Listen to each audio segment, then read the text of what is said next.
right? It's not that you got, like, generally in my community, people crack it in 4 weeks or 5 weeks or 6 weeks, like max 12 weeks, but you take more than 90 days to crack the first offer as well, right? So tell me, what is your mental state when you're not getting anything despite putting multiple efforts? Well, what is the journey used to look like? Are you always motivated, always demotivated? Or when you're demotivated at the downstage, what made you to pull up back and say, no, no?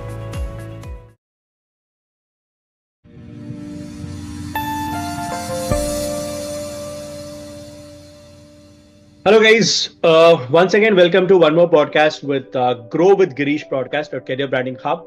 And today, I'm again back with one more success story, and this time, a challenging and more fulfilling personal client story for myself as well. So today we have Shipra in front of us. She has 4.4 years of experience with biggest MNC Accenture, and she worked as QA Tosca engineer as a specialization.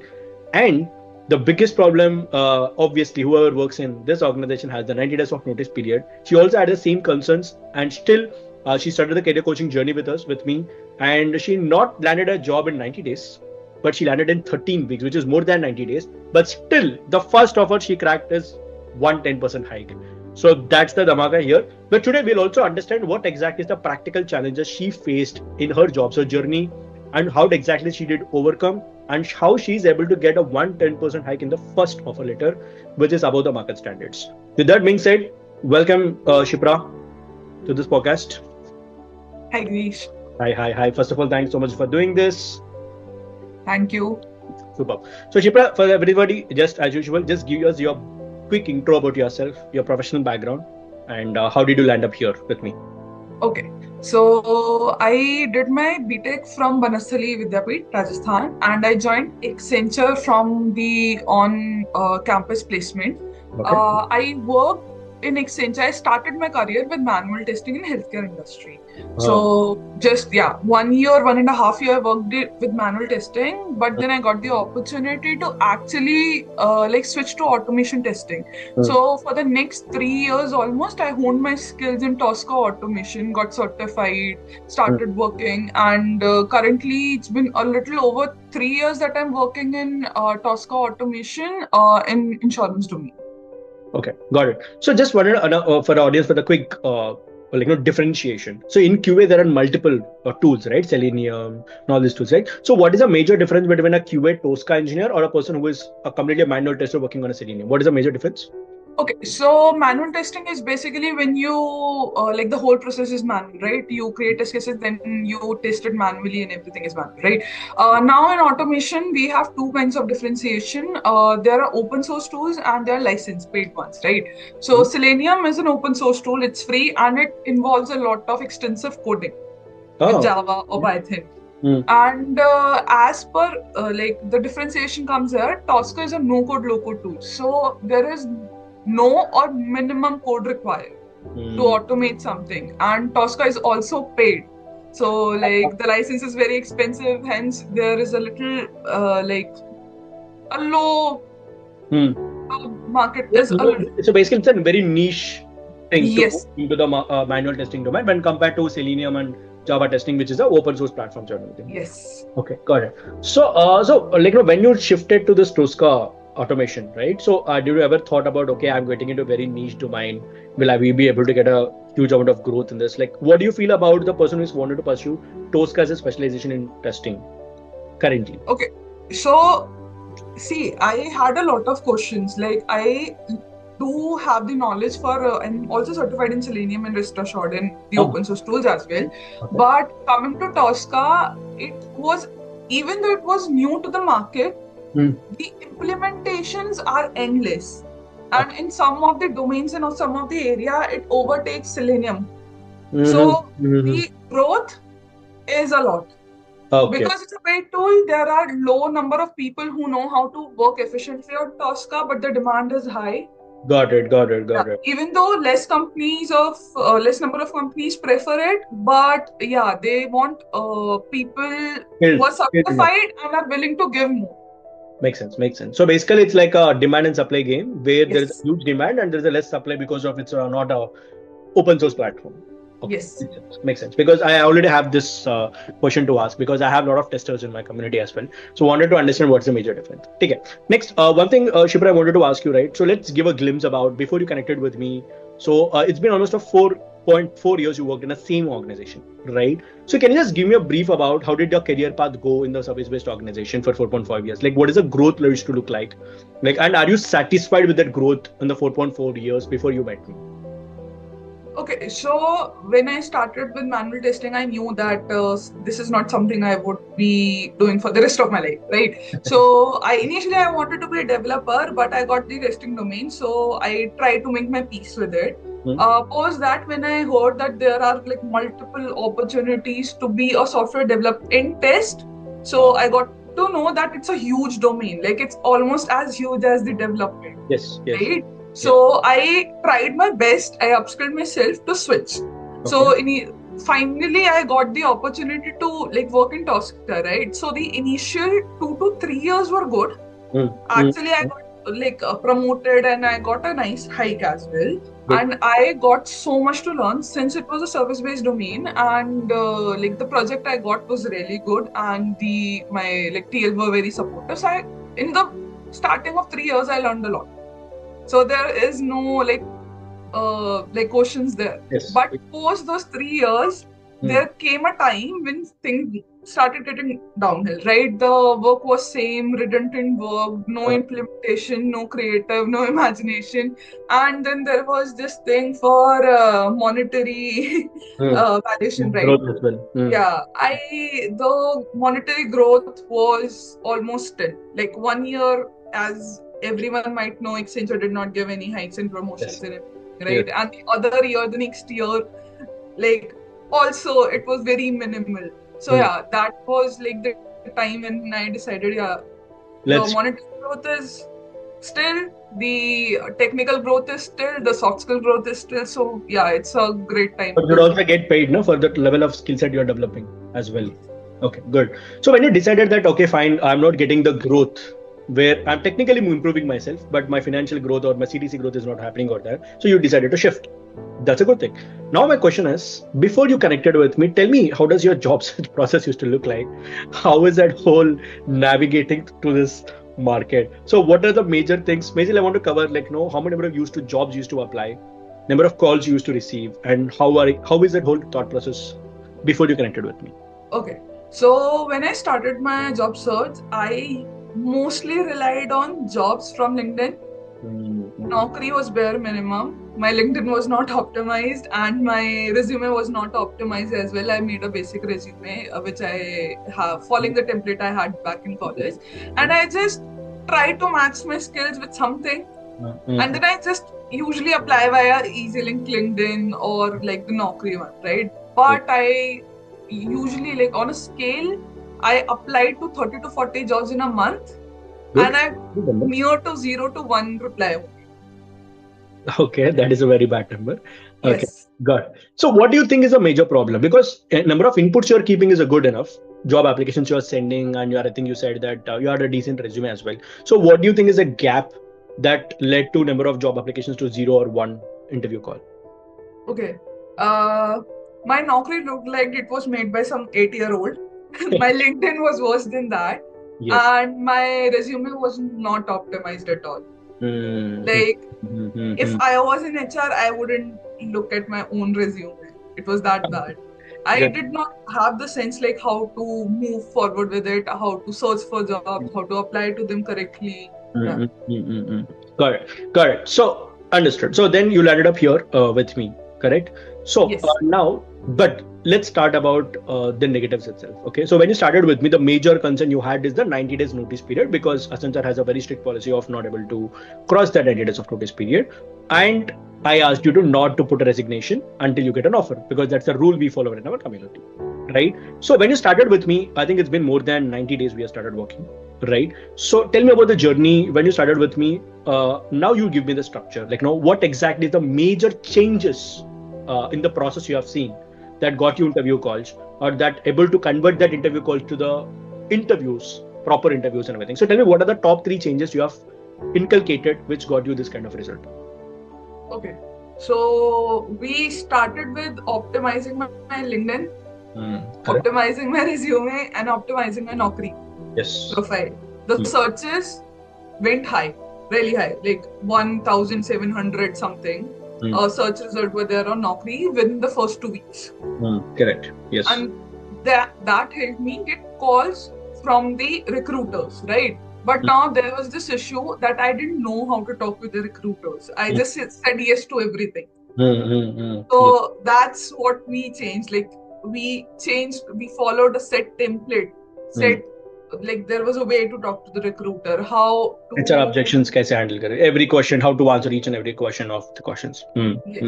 And then when that started happening, when I was like confident enough, I was following the like set template, I started getting actual invites to the interview then. So like this was the flow. You optimize the resume, LinkedIn, Naukri, started talking to the HR in a certain manner, and then you start getting the opportunities for the interview. Got it. So now, one major question I wanted to ask you is, let's say when a HR calls you, because this is a major concern which most people have, right? And they want an immediate joiner, right? And you are a person with 90 days of notice period. So this is the biggest challenge you also got faced, right? So what is that suggestion that you wanted to give to people? Like, how do you tackle this? And what is the right strategy that you have implemented to tackle this accordingly? So initially, when I just straight up said my official notice period is 90 days in Accenture, every single recruiter was, let me talk to our higher management, and they never got back to me. So that was a little disheartening. So but did they ever get back to you? Sorry? Did they ever get back to you after the dialogue? No, never. Yes. So the way we started was, they asked me what's my notice period. I tell them 90 days. But then there is a way to tell them that even though it's 90 days, it's negotiable since I am at a place in my project where it's wrapped up and we are in a maintenance part, and I try to get their confidence on how I can reduce my or how I can reduce my notice period down to 45 days. Got it. So basically you're giving them all the logical possible scenarios which makes sense that yes, you can reduce the notice period and everything, rather than just telling that notice period 90 days hi hai. Yes. Okay, got it. So tell me, what is the reaction of the recruiters? Like, I don't think everybody will agree to that point as well, right? So tell me, how is that overall experience of talking to the HRs? How many number of people used to give you opportunity, and how many number of people used to tell that drop the paper and call me back? Yeah. So on an average of 10 recruiters called me, and we followed the whole script with a lot of back and forth. Like there was a lot of cross questioning. How are you so confident? Like, will you be saying to extend your joining date later on? How can we trust you and all that? After a lot of back and forth, out of 10 recruiters, 2 to 3 recruiters would tell me that call me back when you put in the papers, and 3 to 4 recruiters would give me the chance that interview will be scheduling, and the rest would again ghost me. So it was like I was getting something rather than nothing. Got it. And this number which told is very important. Out of 10, 3-4 people are giving you opportunity, 3-4 people are saying get back to me, and 3 people are directly ghosted. Right? Now that comes to my question: how important is for a job search person to focus on this numbers, whether it is in terms of number of job applications done, to number of interviews giving, or number of conversations you are having with HR? So because a lot of people expect that I'll just have very great 2-3 conversations with the HR, I'll be able to get interviews. So what is your take on using numbers as a parameter in the job search? Okay, so as we have learned in your class only, the law of average we follow, right? So there are n number of reasons things can go wrong, right? Yeah. So you cannot rely on those 1 or 2 very good conversation. Maybe the posting or the job posting will go on hold. Maybe they'll fill it internally. So it doesn't matter how good conversation you have with HR. It also includes other factors. So the more number of interviews you have, right? The more number of HRs you talk to, the more number of interviews you will get. And the more number of interview you will get, the more is the probability of you giving the interview and acing them. Yes. So basically you need to work on law of average, which is you apply for 10 jobs, 5 people will not even see your job application, 5 people will listen to see your job application, and you get 1 interview call out of it, right? So the reason I'm telling you, Shipra, is I think because you are the person who followed it to the T, despite going up and down and every person of the part of the journey, because of that number is something that you are able to crack. This is what I feel, and that's the reason I wanted to highlight that as well. Okay. Now, if you understand, Okay, if you wanted to understand what is a modern job search journey, whatever you have gone through that 90 days of thing, right? So if you can summarize, as you already told me, Naukri automation, LinkedIn automation, tell me what is the role of LinkedIn in this whole process? Whether it is for asking for referral or getting a thought of a recruiter, what is the role of LinkedIn and how did it actually help you out? Okay, so LinkedIn, like initially I just thought LinkedIn is for like looking up for job opportunities that are open, right? But that's not true. Mm-hmm. I have asked for more than 6 to 7 referrals I got from LinkedIn just by reaching out to people. Sometimes when I see a job posting on Naukri and like no one reached back out to me, I directly go search for the recruiter and reach out to them, which helps me a great deal. I got like 2 interviews from reaching out to recruiters directly only. Good. And then there is one thing that most of huge number of jobs in the market are not listed. Yes. So you have to continuously reach out to people working in the organization on the higher level recruiters. You tell them that yeah, you are open to a job change, you are looking for a good opportunity, you share your video resume and your resume with them, and when the internal job posting is there, right, they reach you out definitely. So basically the internal job posting market is far better and more easy to get into rather than the technical market, everything. Because I think if you go and apply on normal Naukri or LinkedIn, there are like hundreds and thousands of people applying for a single role, which is far difficult to take it on. Okay, makes sense.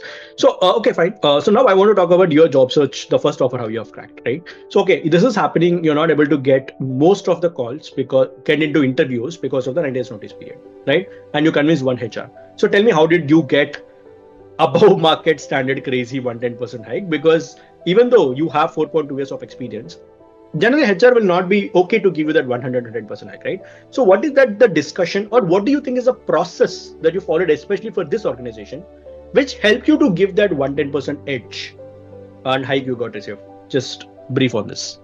Okay, so post like having a call with the HR, we had an aptitude test. I gave it within the timeline, and I cleared that. Right. Post that, when the HR called and told me that they want to schedule an interview, but that should be an in-office face-to-face interview. I said yes to that. Even though it took some time, I made some time to travel to the office in the morning and gave the interview. Right? So that I guess shows kind of commitment they were looking for. Yes. Right. Post that, searching about the organization you're interviewing for is one of the major plus points. See, technical interview, you're good at technicals, you'll clear that easily. There's no issue there, right? But when I talk to the HR in the final round, right, when she said, "What do you know about our organization?" I was able to come up with pretty good numbers in terms of their revenue, the clients they were working with, what exactly they are doing, which technology they are working on, and why I'm interested in that particular technology to work with. So I kind of relate everything I'm working on right now. For example, I'm working on an insurance domain. There are finance. The company I'm I have the offer with is a finance domain. I interrelated that. I told them I have some experience. I would like to pursue it sooner. Yeah. So I guess that was one of the major factors. They were really interested in pursuing the candidature with me. Got it. So, but I think initially they would have told you that we only give 40% or 50%, right? So what do you think that gave you an edge, which they decided to give you directly 110% hike? Because that's not generally what happens. So what do you think is the edge, or what is the one thing you bring to their table, which got you that 110% hike? Okay, apart from having an excellent round with the HR, I think that would be acing your technicals. Like you don't leave any scope for negotiation. Like they post giving the interview, the technical panel should be this person or no. Yes. Very, very important point which I wanted to address is from your side, is because most people, but that means basically you have showed them your value that much enough that they can't ignore you in terms of the technical aspect. So that means you are the one person they wanted to put in your team, technically, right? Yes. So do you think really it affects, let's say your technical performance is 50-60%, then would HR would still take you, but still, do you think they'll reduce the offer? What do you think? Yes, they'll try to hassle a little bit, obviously. By sharing this as an excuse. Yes. Okay, makes sense. So Basically, you're telling me that acing your technical interviews to the core and then putting a little bit of thought on the salary negotiation, we can help you get a better salary, correct? Yes. And you said that you also had a face-to-face interview. You are showing an intent of directly going there and giving an interview. Makes sense. Super. So now, right after you cracked an offer, I think one more time I want to understand is you took a lot of time as well, right? It's not that you got like generally in my community people crack it in 4 weeks or 5 weeks or 6 weeks, like max 12 weeks, but you take more than 90 days to crack the first offer as well, right? So tell me, what is your mental state when you're not getting anything despite putting multiple efforts? Well, what is the journey used to look like? Are you always motivated, always demotivated? Or when you're demotivated at the downstage, what made you to pull up back and say, no, I have to get back on the track. I will get an offer. So tell me the whole journey of it. So when I started, because I started anew with you, right? So I was really confident. I was like, yeah, I'll do this, I'll do that, I'll crack every interview ever. So yeah, I was really motivated initially. Got some rejections. I tried to work on why I got rejected, took the feedback, studied a little bit more, practiced a little bit more. And then there was this phase where I did not get any calls. I did not get any interviews. And even though I got the calls, they were not giving me interviews just because of those 90 days, right? Yes. That was the lowest of lows. But then what I understood was I don't want to leave it here and again start the same cycle, right? Yes. Gave myself an hour or two to have a pity party and then start again. Got it. Basically, the point is the moment when you decided that nothing is happening and you want to quit, you still persisted despite being the 90 days is done or despite being the process has been slow, right? So and that is not easy as well because I've seen most people quit in that phase itself, right? So what do you suggest a guy or a person who is going through the similar journey where there's like, bhai, kuch nahi ho raha hai, itna effort dal ke kya fayda ho raha hai? Nothing is happening and suddenly you got a result, right? So what do you suggest to that one person who is going through this, not getting result despite putting sincere, honest efforts? I would say you don't stop. You keep going on, right? You don't want to start the entire process from the start again. It would be really difficult. You just keep going on and like in some time, sooner or later, things will fall into place by itself. Got it. So basically, in a nutshell, trust the process. Yes. Okay, makes sense. Super. So now let me ask you one important two things. So after you started with me, I think you learned a lot of stuff and go through, right? So if you can summarize, okay, what are the top three things, okay, while working with me, apart from the technical stuff, whether it is Naukri optimization, LinkedIn optimization stuff, on a mindset level, what are the top 3 changes you had to inculcate and which you have learned from my coaching, which got you the results or which is going to give you the next results as well? Okay, so one of them would be know your worth. Like you need to understand that you are worth a lot.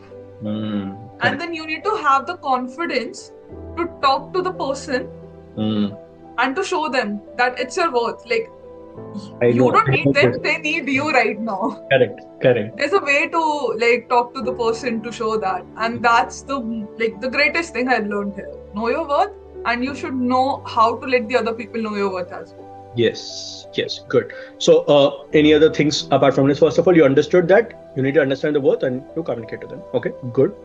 Next. Patience and consistency is the key. Be patient.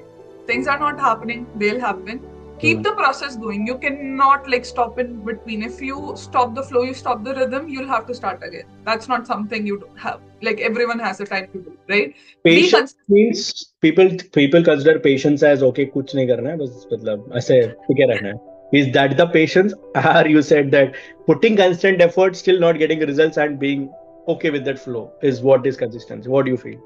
Yes, consistency, like patience as in be consistent. Even though nothing is happening, even though you see like you're not getting any calls, you're not getting any interviews. If you're getting interviews, you're getting rejected. Don't worry. Like learn from that. You got rejected, get the feedback. Again, like read about it, enhance your technical skills, and you keep going on. Got it. Super. So with that being said, I want to ask you one more question. So you have got a lot of times rejected or a call in the interviews, technical interviews, as well as people said, no, we will only give you opportunity once you drop the paper and everything, right? So if you want to define the word rejection, how do you define the word rejection? Speed bump. It's sort of like a speed bump. Like it'll slow you down, but yeah, you just keep going on. So should you take rejection personally when HR says, Shipra, sorry, your technical skills are not matching our requirements. We are regret to inform you that you're not moving forward for the next interview round.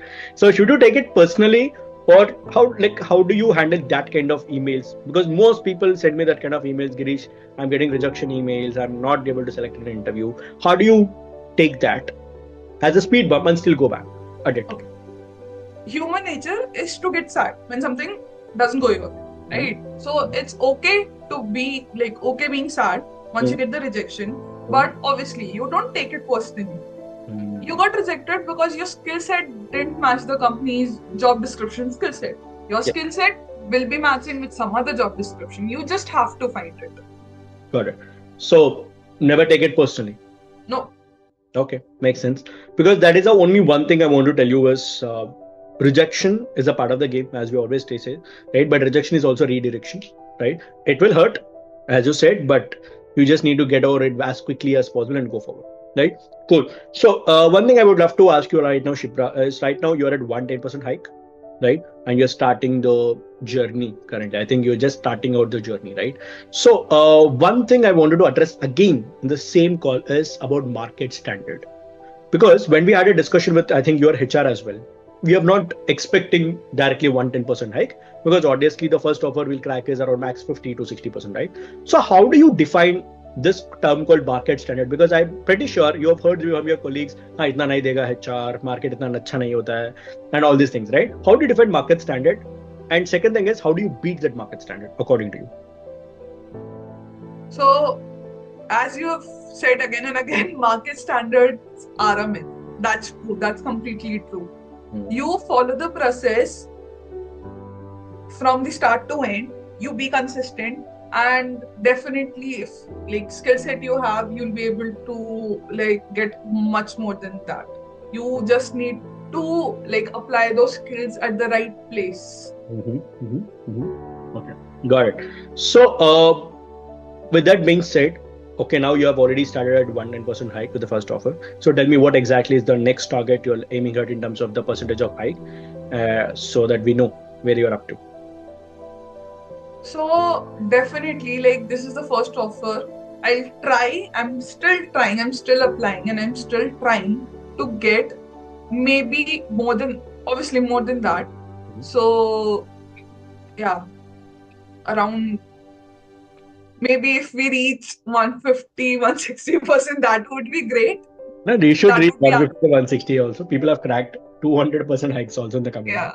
I think you should aim that as well. With the good amount of experience you have, I think it's pretty much possible as well for you as well. Okay, good.